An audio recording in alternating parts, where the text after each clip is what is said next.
जहां जहां महादेव वहां वहां मोदी। मोदी और महादेव का कनेक्शन कितना जानते हैं आप? मन में मुलायम, दिल में महाकाल, फिर मोदी ने आज कर दिया अद्भुत कमाल। संकल्प से सिद्धि तक मोदी की शिव और शक्ति भक्ति अटूट है।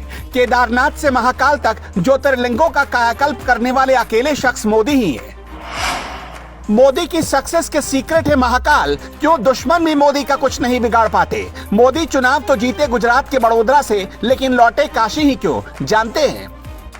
महाकाल और मोदी के कनेक्शन को समझना है तो एक कहानी सुनिए, सच्ची कहानी। खुद पीएम मोदी ने एक बार कहा था, भोलेनाथ में ही जहर खाने और उसे पचाने की शक्ति है, और उनके आशीर्वाद ने मेरे अंदर भी उस जहर को पचाने की ताकत दे दी है जो मुझे 2001 से मिल रहा है। अक्टूबर 2017 में पीएम मोदी ने भगवान भोलेनाथ की भक्ति का प्रताप कुछ अलग अंदाज में बताया और कहा कि वडनगर में भी भोलेनाथ है। जहां मैंने अपनी यात्रा शुरू की, अब काशी पहुंच गया और वहां भी भोलेनाथ है। सोच कर देखिए कि क्या कोई नेता इतनी दिलचस्पी रखता है जो भक्त और भोलेनाथ के रिश्ते को इतने खूबसूरत शब्दों में बयां कर दे।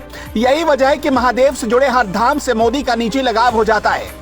केदारनाथ धाम से उनका रिश्ता तो काशी से भी ज्यादा पुराना है। काशी, केदारनाथ, सोमनाथ, वैद्यनाथ और अब महाकाल और मोदी के बीच का ये रिश्ता क्या कहलाता है? करीब 9 साल पुरानी बात है जब भारी बारिश की वजह से केदारनाथ तबाह हो गया। शंकराचार्य का समाधि स्थल तक बह गया। मोदी का मन दुखी था। मोदी जल्द से जल्द केदारनाथ को पुराने भव्य रूप में देखना चाहते थे। उस वक्त केंद्र में मनमोहन सिंह की सरकार थी और मोदी गुजरात के सीएम। मोदी की अगुवाई वाली सरकार ने मनमोहन सरकार और उत्तराखंड की तत्कालीन कांग्रेस सरकार को फौरन एक प्रस्ताव भेजा कि गुजरात सरकार अपने खर्चे पर केदारनाथ क्षेत्र का पुनर्निर्माण करवाना चाहती है, लेकिन राजनीतिक वजहों से दोनों सरकारों ने इस पेशकश को ठुकरा दी। अब संयोग देखिए कि बाद में मोदी ही खुद इतने काबिल हो गए कि उन्होंने पूरे केदारनाथ धाम को पुनर्जीवित कर डाला। इसे ही तो कहते हैं संकल्प से सिद्धि तक। कैलाश से केदारनाथ और काशी से कन्याकुमारी तक देवों के देव महादेव का हिंदुस्तान से अटूट रिश्ता है, और ऐसा ही अटूट रिश्ता मोदी का भी है। आदि शंकराचार्य का समाधि स्थल 2013 की बाढ़ में पूरी तरह बह गया। उसके बाद शंकराचार्य की 112 फुट की भव्य मूर्ति के साथ समाधि स्थल फिर से बना दिया गया। यहाँ तक कि शंकराचार्य की नई मूर्ति के लिए मोदी को 18 डिजाइन दिखाई गई, जिसमें उन्होंने ही डिजाइन भी सेलेक्ट की। पीएम मोदी से बेहतर केदारनाथ की त्रासदी को कौन समझ सकता था? वो यहाँ नियमित आने वाले भक्तों में शुमार थे।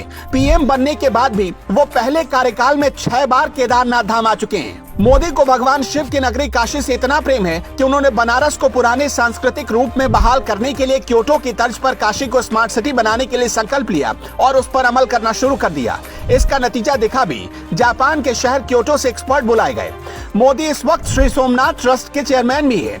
गुजरात के मुख्यमंत्री के तौर पर सोमनाथ में करीब 50 करोड़ के खर्च पर समुद्र दर्शन पथ मोदी ने ही तैयार करवाया, जहां 1.5 किलोमीटर लंबे और 27 फुट चौड़े पथ में शिव पुराण के आधार पर एक पेंटिंग बनाई गई। अब उसी सोमनाथ में नया पार्वती माता मंदिर भी करीब करीब तैयार हो चुका है। सोमनाथ के लिए मोदी के पास 300 करोड़ का मास्टर प्लान है। महादेव के लिए इतनी श्रद्धा और भक्ति मोदी के भीतर आई कहां से?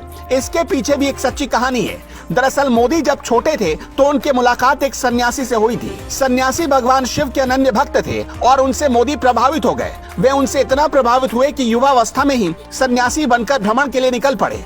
अज्ञातवास के तौर पर कई साल हिमालय पर जाकर बिताया। उस दौरान उनके परिवार तक को पता नहीं चला कि मोदी कहाँ हैं, जीवित है भी या नहीं, क्या कर रहे हैं। उन्होंने 17 साल की उम्र में घर छोड़ दिया था। वो राजकोट में रामकृष्ण मिशन आश्रम में चले गए, फिर कोलकाता के पास बेलूर मठ में गए, वहां से गुवाहाटी, फिर अल्मोड़ा में स्वामी विवेकानंद के बनाए गए आश्रम में रहने लगे। 2 साल बाद वो फिर वडनगर लौटे। थोड़े समय घर पर रहने के बाद फिर वो अहमदाबाद चले गए। पिछले साल की तस्वीर याद है ना आपको?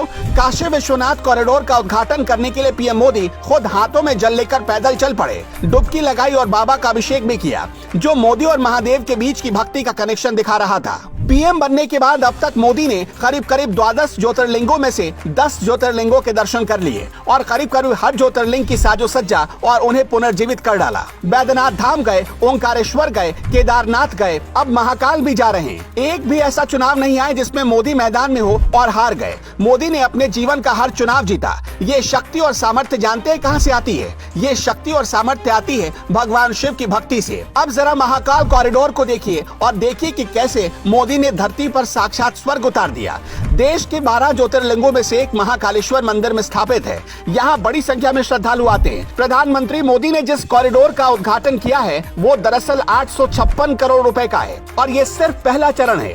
पहले चरण में महाकाल लोक को 316 करोड़ रुपए में विकसित किया गया है। वैसे मोदी और भगवान शिव का कनेक्शन लोगों को 2014 के बाद नजर आया। पशुपतिनाथ मंदिर में पीएम जीत के बाद पहुंचे। 4 अगस्त 2014 को प्रधानमंत्री नरेंद्र मोदी पशुपतिनाथ मंदिर गए थे। उन्होंने नेपाल की यात्रा की। इस दौरान उन्होंने भगवान पशुपतिनाथ मंदिर में पूजा अर्चना की। 24 फरवरी 2017 को महाशिवरात्रि के पावन मौके पर पीएम मोदी ने कोयम्बटूर में बनी भगवान शिव की 112 फुट ऊंची प्रतिमा का अनावरण किया। 4 मार्च 2017 को पीएम मोदी काशी विश्वनाथ में पूजा अर्चना करने गए। 7 मार्च 2017 को पीएम मोदी ने सोमनाथ मंदिर में आरती की। 17 अप्रैल 2017 को भुवनेश्वर के लिंगराज मंदिर में गए। महाकाल और उज्जैन से नरेंद्र मोदी का पुराना रिश्ता रहा है।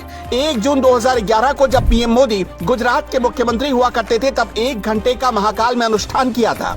3 जनवरी 2017 को पीएम मोदी ने भगवान वेंकटेश्वर मंदिर में 20 मिनट तक स्वर्ण वेदिका और पवित्र स्वर्ण ध्वज स्तंभ पर पूजा की। यानी 2014 से 2017 तक सिर्फ भगवान शिव के अलग अलग स्वरूपों और अलग अलग मंदिरों में भगवान भोलेनाथ का शुक्रिया अदा करते रहे पीएम मोदी।